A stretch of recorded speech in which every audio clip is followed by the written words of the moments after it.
Stockholm Syndrome is a condition that causes hostages to develop psychological alliance with their captors as a survival strategy during captivity. These alliances, resulting from a bond formed between captor and captives during intimate time spent together, are generally considered irrational in light of the danger or risk endured by the victims. The FBI database system shows that roughly 8% of victims show evidence of Stockholm Syndrome. So, I don't want to go too deeply into that, but it just explains some of the rationale and defense that people are using when their teachers wind up being found out for doing bad things, acting out of alliance with just the way a teacher should be. Welcome, this is Darren Littlejohn, episode 33 of the 12-Step Buddhist podcast. What is a real teacher? So, there's a lot to talk about in this, and I kind of want to just run it down a little bit and give you my general thing, because it's important to me. This has always been a topic that's important to me, and I wrote about it in the 12-Step Buddhist. You know, what's the difference between a cult leader and a real master, really? And what is the difference between the cult of personality and an actual guru? Because as I wrote originally, I grew up in the early 70s when we had a lot of bad, we had Charles Manson, giving people acid and convincing people to, kill other people, and he just died, and his followers were still loyal to him decades later, crazy as fuck, all of them. But from a sociological and psychological and spiritual point of view, it's a very interesting phenomenon, isn't it? Why would we follow these crazy people? Why would we follow people who are not sane and not healthy and don't genuinely have our best interests at heart? And who should we follow? And what should we do about that? How do we find those people? So, we had Jim Jones, Jonestown Massacre. That's where the whole phrase, don't drink the Kool-Aid comes from, because he had these people, they were just super high on prescription drugs, as him and his whole crew. He had all of his followers drugged out, forced them all, when they found him out, forced them all to drink Kool-Aid with poison at gunpoint. And there's two movies about that, actually, if you're not aware of those. So this is the kind of tone that I had when I came across the idea of spiritual gurus and spiritual teachers. I grew up in the Santa Cruz area, San Jose, which is over the hill from Santa Cruz, San Francisco to the north. So there was a lot of this sort of like pseudo-spiritual, acid, hippie, 60s into 70s spiritual culture going on. And I didn't have any trust or desire to associate with anybody on that kind of level. And it was always... I always thought of it as scary and weird and that sort of thing. So, I did come across the idea of finding a spiritual master, even after years and years of practicing Zen. I studied the Zen, did the Zen training with Joko Beck and her group, different people from her group, for 15, 16 years before I ever came across the Tibetans. And the Tibetans really are about gurus. The Tibetans really are about 100% devotion to the guru. And if you read the prayers and the Guru Yoga, this is 1,000%. It sounds 1,000% like a cult. And if you read about these old tantric cults in India, these groups would go off out into the desert or whatever. They're like the cult of Tara. Tara is one of the most well-known deities in Tibetan Buddhism, Green Tara. and the Ratara cults and many other cults, different types of Hindu cults.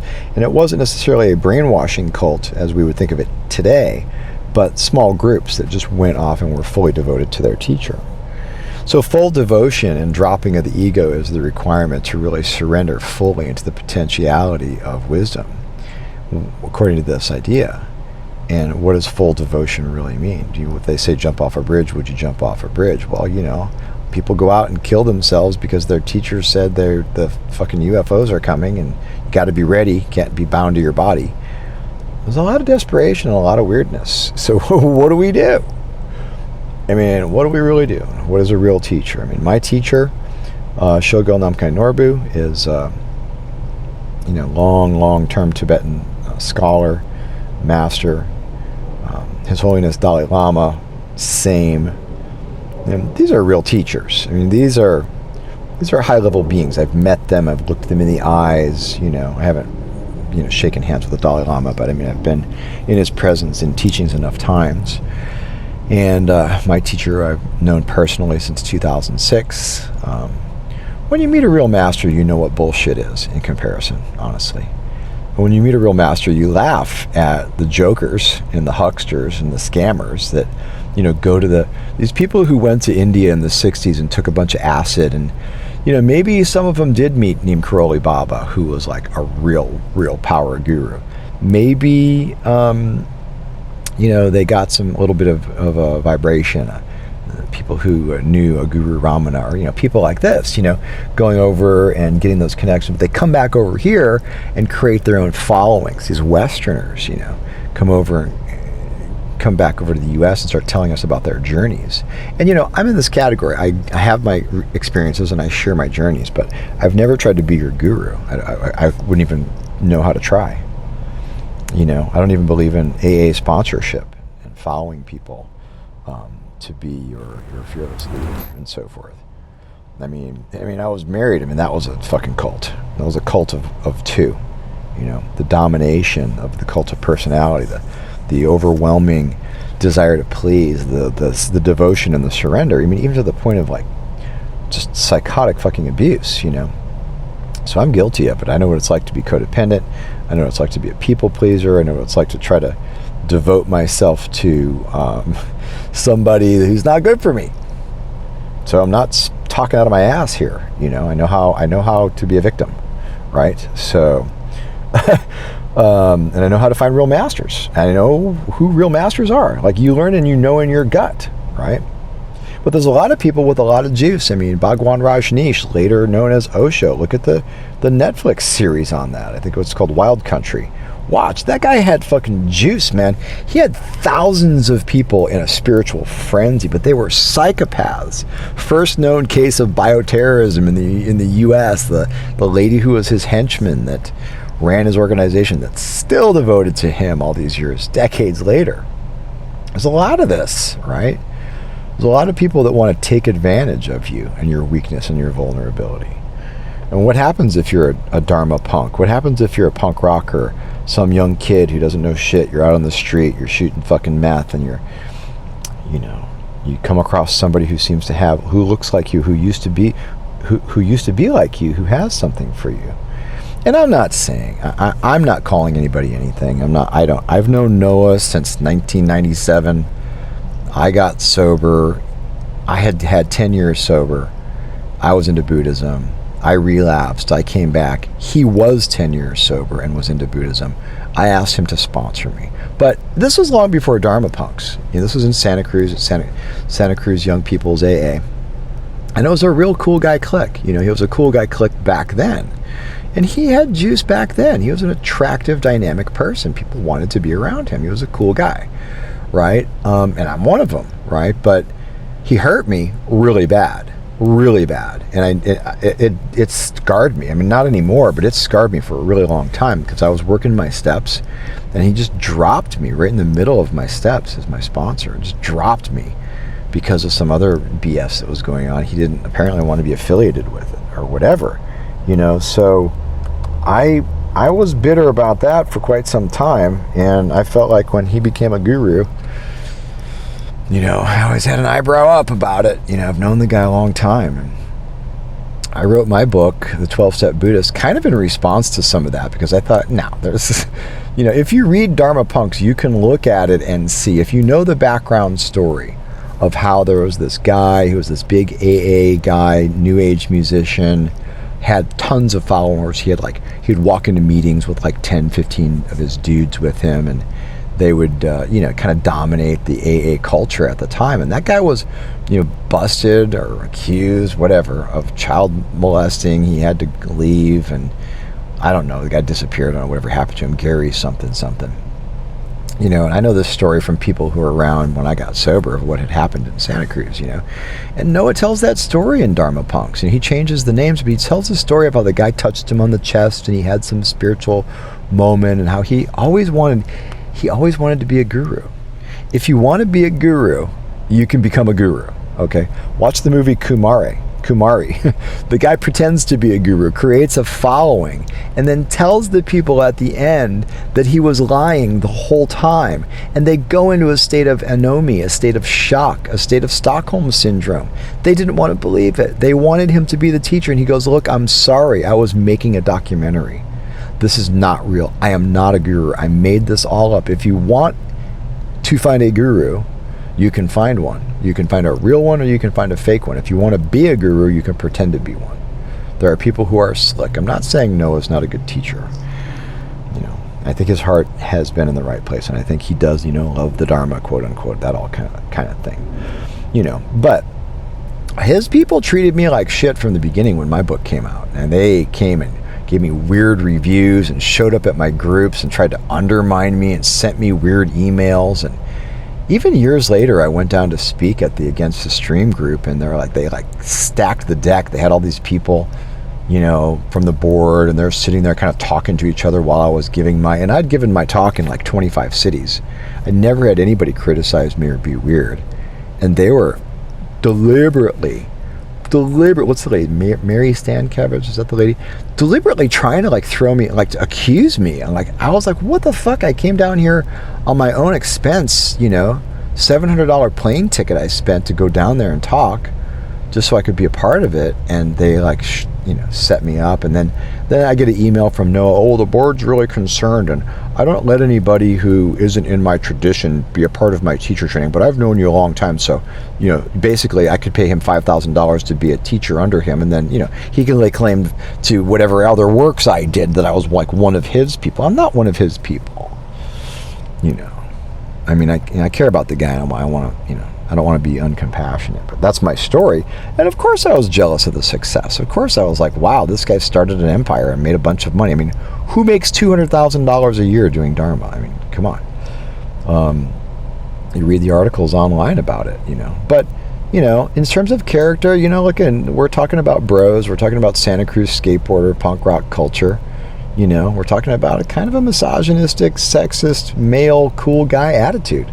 This is pretty much the attitude. So, kind of enough said about that. I just kind of want to be transparent about my own my own feelings about it in the beginning, about just in general about teachers, in general about my experience with Noah, and how they tried to kind of squeeze me out and shut me down because I wrote a book about my story and my view of Buddhism, which was totally different, adding issues with mental illness, adding relapse, adding Tibetan Buddhism, adding Zen. It's totally different than the Theravadan approach, which is a lower school. The Theravadan school is a lower capacity school of Buddhism. Most people don't know that there are many schools of Buddhism. There are levels. There are called yanas, or vehicles. Look at the Nyingmapa tradition and study the 9 vehicles of Buddhism.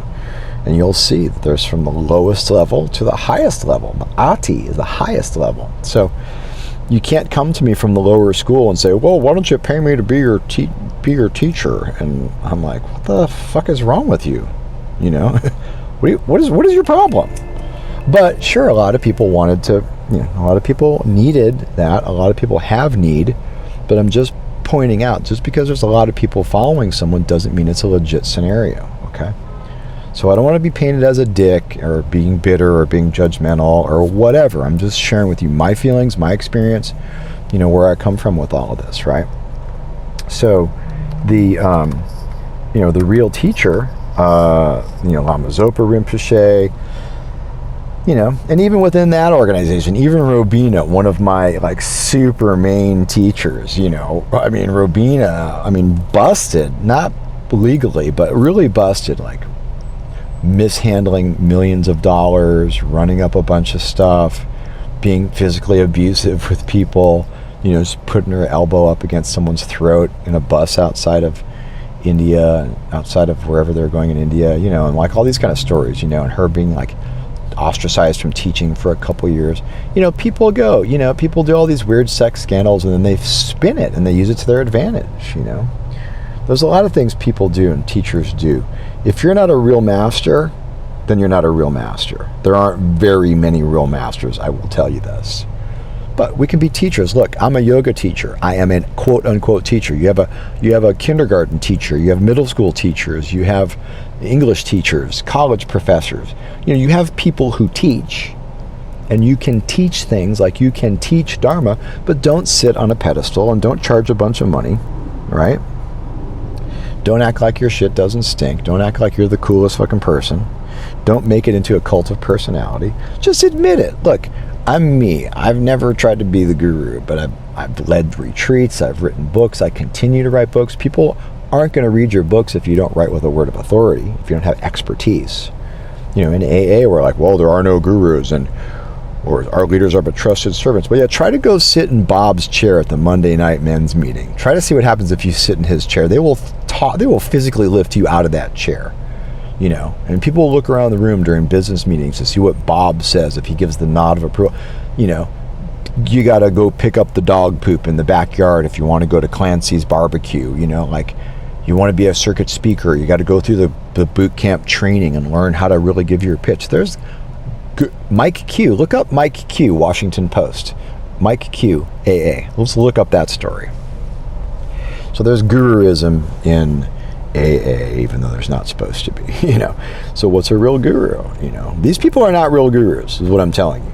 If you want to find a real guru, you look to the Dalai Lama. You look real hard, That said, on some kind of spiritual level, the wino sitting outside your Starbucks could be your guru. You don't know. But are you going to follow him around and collect cans for him?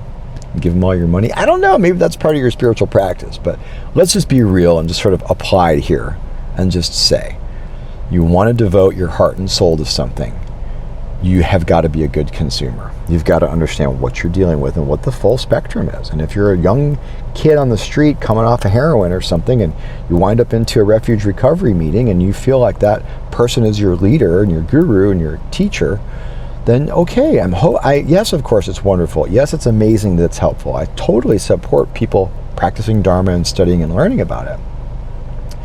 But let's look at what happened. Sexual abuse, allegations. Oh, I don't really see it. I'm an expert on it, and if someone brought this to me, I wouldn't call it violation of ethics. Well, we're not asking you. The people accused you. The investigation, named you.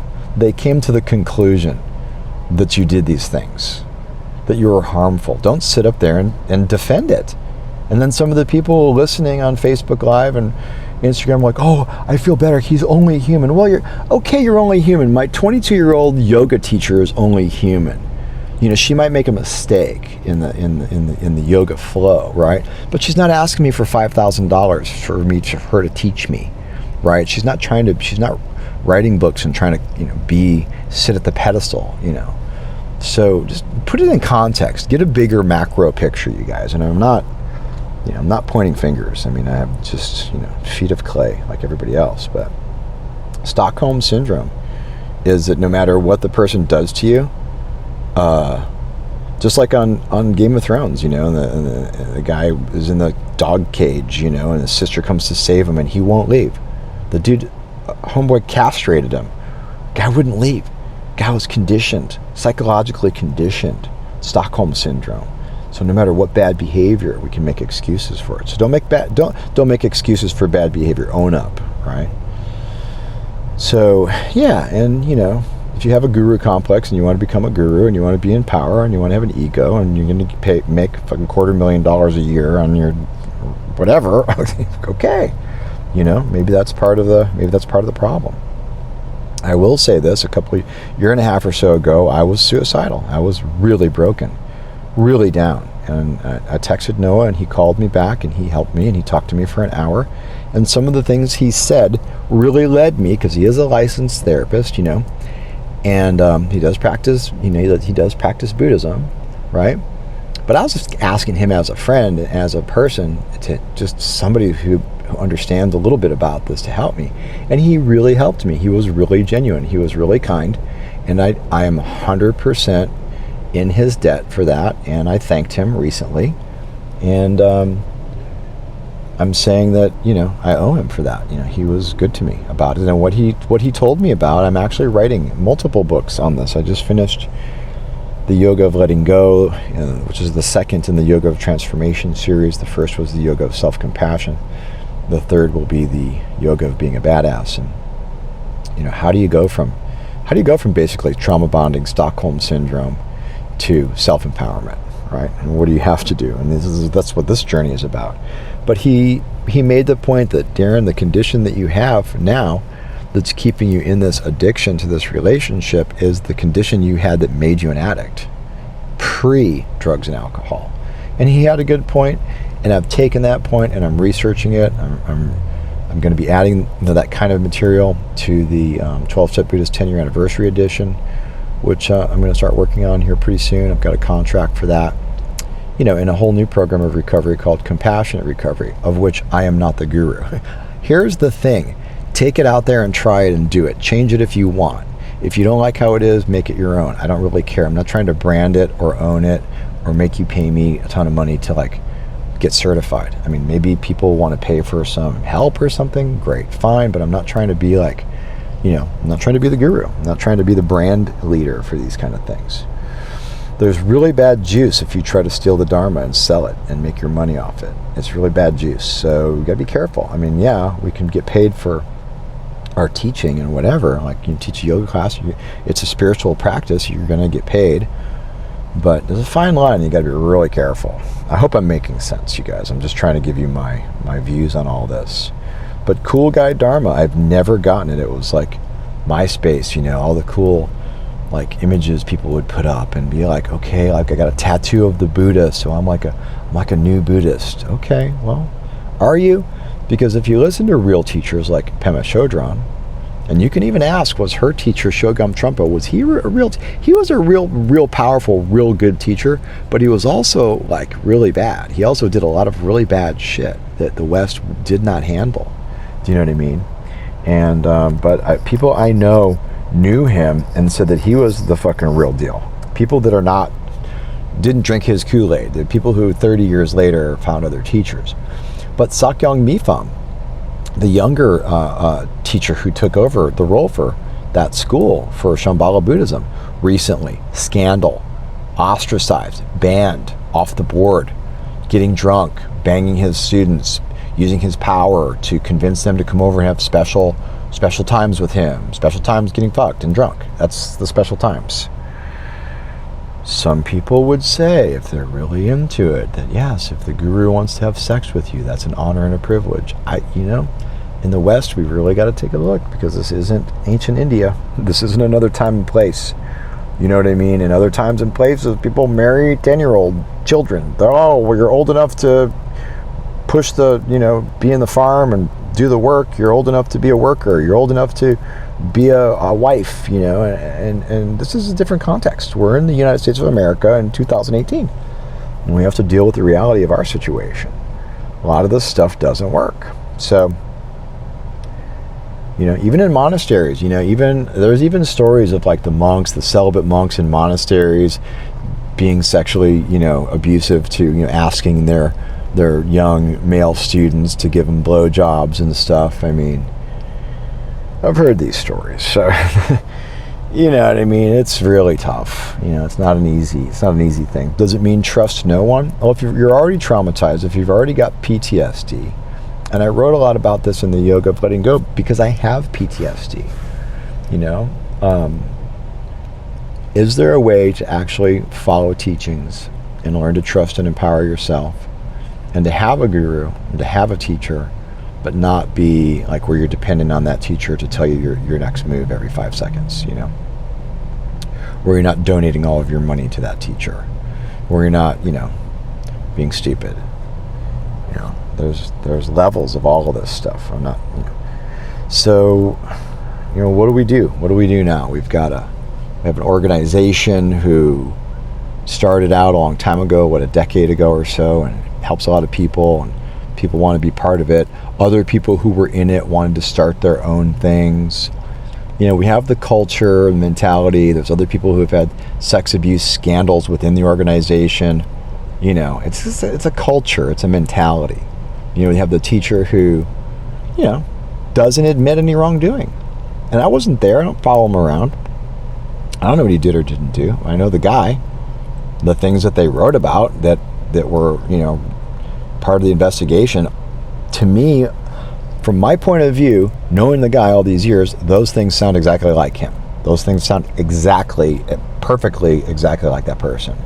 But that's all I can say. I'm not privy to anything, you know, any particular stories or information. But all I can say is, you know, you have to be a good consumer, and you have to trust your own heart and your own gut. And you have to be aware of this tendency to make excuses for your pseudo-guru's terrible behavior. Kenpo Roshi, another one. I followed Kenpo Roshi for a few years. I learned how to do all the voice dialogue stuff from him. You know, and he was like, at the end of one of these things in San Francisco once, they're like, okay, now at the end. And I should have known by the people, he had like the est people, and he had the like super, super personal development, big money marketing people there. You know, I'm like, why the fuck are these guys here? You know, well, because they had a funnel. They're putting you through the funnel. You come for the free thing, you learn the thing, then you get the opportunity for the big ticket item. And the big ticket was 5 people, 5 days, $50,000. You go in a hotel with Kenpo Roshi for 5 days, and he does the voice dialogues with you to bring you to a higher level. And if you have $50,000 to spend on that, more power to you. You know, but he was discredited. He was discredited for having sex with one of his students. The girl who actually pitched that to us, this little like, Asian chick, she was like, I don't know what her name was, but she was like one of his main, he was going to like make her the next Dharma heir, like the next teacher. You know, she was the one he was banging the whole time apparently, you know, and married. So he was discredited. Lama Suryadas, discredited. Same thing, still came back teaching. Even my own teacher, Larry Christensen in Portland, Joko Beck made him Dharma heir. Even Joko making the people here in Pacific Beach, in the Zen Center, Bill and Elizabeth, making them her Dharma successors. She rescinded it because she didn't like what they were doing. So you gotta be, I'm not saying throw the Buddha out with the bathwater, you know. I coined that phrase, by the way. I think somebody stole it from me once, but okay. But, you know, you don't want to throw the Buddha out with the bathwater. There are teachings to follow. There are teachers to follow. But know the difference between a teacher and how much you're going to give, and a real guru and how much you're going to give. Because I'm telling you, my teacher is a real guru. He has never asked one thing of me. I've been to retreats. I've been in other countries on retreats. You know, I've communicated with him. I've listened to over 100 live webcasts with him. You know, I've done the practices. I've never been asked anything. I've never been asked to do anything. I've never had the sense of any impropriety, and nobody else reports any either. But they're out there. So do I have any answers for you? No, but that's the story, and that's the background that I know. I mean, I'm just saying, don't just turn around and say, oh, dismiss all of it, but don't be like a super like extremist either. You know, like if you want to believe in the guy and you feel like he was sincere and he didn't do anything wrong, and then you got your other extremists on the other side who are like, well, you know, it's a misogynistic, patriarchal. Well, yeah, it kind of is. You know, how many women teachers are there in Buddhism? You can count them on one hand, right? you know? And if there are women teachers in Buddhism, look at Lama Tsultrim, Lama quote-unquote Tsultrim. I don't consider her a real teacher. She's a teacher, but I don't consider her a guru. But she wanted the name really bad, Lama Tsultrim. Lama means teacher in Tibetan. She wanted it, and she hung out with enough Tibetan masters until somebody said, oh yeah, you're a reincarnation. I don't think it's legit, but you know, a lot of people go to her center and follow her. Not to discredit her. I mean, I don't know anything bad about her, but I just know that she wanted to be a guru. And if you want to be a guru, you can become one. I don't want to be a guru. I want to get through the day. I want to stay sober another day. I want to practice yoga. I want to have, you know, a decent life and be fairly comfortable in my own skin and be of service and help other people. I want to help animals. You know, I want to create an animal sanctuary. Anyways, we'll talk more about that later. Look, Darren Littlejohn, I'm going to sign off. I just am releasing the Yoga of Letting Go. You can get it on pre-order on Amazon for $3.99. It's a little bit longer than the first one, which was $2.99. This one will go up to $5.99 on September 1st, so get the pre-order. It does help. Leaving reviews does help. Join me on Instagram, 12-Step Buddhist. I really like using Instagram a lot now, so please join me on there. Please share and like, share and like. Email me with any questions, comments, observations, DarrenBLittlejohn@gmail.com. I have a Google Voice. I'm going to figure out a way where you can call and you can leave comments. There's a way to do it somewhere, but I've never really done that. But I really want to give you the opportunity to speak your mind. So take a look at the show notes at this12stepbuddhist.com. I'm going to be starting to put up show notes for some of these things to list resources.